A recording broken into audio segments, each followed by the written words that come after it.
We are back. We're back? We're back. Welcome to season 2. Oh, man, don't call it that. Just be normal. Okay. Welcome back to more weekly Star Citizen development progress reviews. Thank you for coming to my tomato talk. Dude.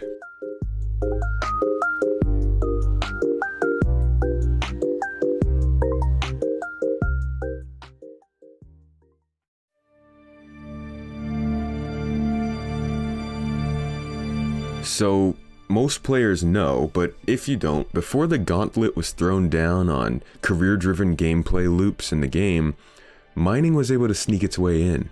And since that fateful day back in 2018, it has seen many additions to make it a rather engaging aspect of the game. But there's always more work to be done.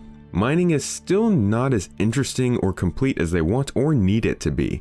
And one major area that it's been lacking in is UI. It has always been informative, but not necessarily intuitive. And with the introduction of the building blocks UI creation system, it was only a matter of time before we saw a more polished front end on the mining experience. We saw this refresh coming up on the monthly report. And as always, use the monthly reports if you want to know what's actually going on. But we only saw this on the September report, which leads me to believe this could have been a fairly quick process, maybe just a month or two in creation with another month and a half to go from here. That would be pretty great to hear considering the UI team's got a lot of work to do. Previously, the mining HUD took a lot of valuable information away, such as speed of your ship, volatile cargo, and what your cargo was even made up of. This was a consequence of the ongoing stacking of UI elements over the years using the outdated Flash system. This has been remedied with the Building Blocks remake, and will allow players to see everything they need to know while mining. This can also be quickly iterated on in the future due to this system as new features are brought online. This is the magic of the Building Blocks system, and it cannot be understated how much this will change the progression and creation of UI elements in the game for years to come. Moving on to a new sprint report, it looks like the lighting team continues to improve the in-ship experience, which no doubt requires the help of the vehicle experience team, as lighting is pretty integral to, well, your vehicle experience. Sequential lights, state transitions, and better resource management are all parts of this update. Next, non-lethal weapons. We've talked about these in the past. Back in the summer of 2020, a new damage type was introduced to the game, stun damage. And while it wasn't made with the immediate intention of stunning foes to take them down without killing them, it did have that potential. There's one, set for stun! He said stun! It wasn't gonna hurt ya! He said stun! Now the weapons team is moving forward with concepts that can be used to deliver that debilitating blow in the verse, leaving bounty hunters giddy like it was Christmas morning. Or Halloween night. We also got to look at a new healing beam emitter, which will be used to heal both NPCs and players. This is gameplay which was originally slated for earlier in 2020, but now seems to be planned for next year. This episode touched on new volatile cargo that we've seen a bit of in the past, one of which being quantum sensitive.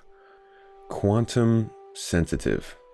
With the tip being you're probably going to want to keep a low profile and take the long way around.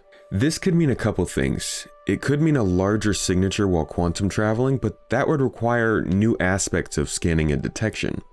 It could mean cargo that degrades while quantum traveling, but that would mean that travel times just got way too long. Or it could just mean that your normally detectable profile is just way more apparent than before, which wouldn't require that much extra work. Tell me what your guys' theories are in the comments below. In September, we were informed of new decoy and noise field type ship countermeasures being brought to our ships. Now we are seeing these efforts expanded upon, with testing being done to bring the actual visual effects in line with what's actually happening on the back end. This comes just in time for the final Item 2.0 conversion that we're getting on missiles, which will be brought to the game soon. If you'd like to learn more about what Item 2.0 can do for a set of items in the game, make sure to check out my video released earlier this year, which you can find in the video description or up in this corner. We've seen fire propagation testing in Star Citizen for months now, from June to July to August to September. Now we're seeing the development from a different angle. See, while code work is always being done to drive a feature forward, when a game is being made, there needs to be a visual goal that the developers can shoot for to have when they finally finish their work. Here is the visual target of what fire can look like after breaking out on your ship. And while this may not be the most groundbreaking fire you've ever seen in a video game, you need to remember, like many things in Star Citizen, this is a procedural system that needs to be able to apply itself to hundreds of ships, dozens of plant types, and outposts. So it can't be super sparkly and nice every time, like a handcrafted fire might be. Applying a dynamic effect like this at scale to an MMO with tons of different connections isn't all that easy or normal, which is why CIG has opted to build their own tool for this specific feature. This episode offered an updated look at the refinery station add-ons yet again, which will bring new gameplay to the mining and refining game loop in December. I will say though that insulation applied to a pipe experiencing extreme temperatures usually isn't applied to just one single part of the pipe, but it looks cool, so meh. Derelicts have apparently been seeing some updates with textures and shaders. This is the kind of work that's done when a team finishes their tasks early and has some extra time. I personally would like to see these shaders applied in different amounts to various ships, so we don't just get the sense that every derelict is the same age, but we'll see how it's done. Finally, while last month's monthly report told us that ship-to-station docking was working in a closed environment, that's not the end of feature development. The features team will now need to work with the environment art team to make a reliable and believable in-game representation of the area. This includes giving the stations the right feel with more traffic and closer proximity without disrupting the flow of ships, decreasing the foot time required to traverse the station, and giving station and shipgoers alike amazing views when ships are docked or maneuvering in the area. This was a good return to form, a nice change from previous episodes following a hiatus, which would kind of just tell us a little bit about what went into the previous patch. Ain't nobody want that. Ain't nobody want that. Yeah! While 3.12 may not be the most interesting patch on paper, it seems there are quite a few things that may line up to release in December that aren't on the roadmap.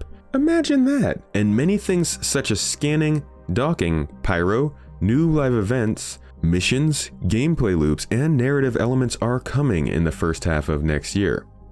So keep an ear out. As always, if you've enjoyed this video, make sure to subscribe for more sci-fi gaming content. Check out my giveaway in the video description where you could win a luxury cargo hauling starter ship. Or hop on over to Twitch where you could not only play with me and my community, but also win yourself another ship or some money.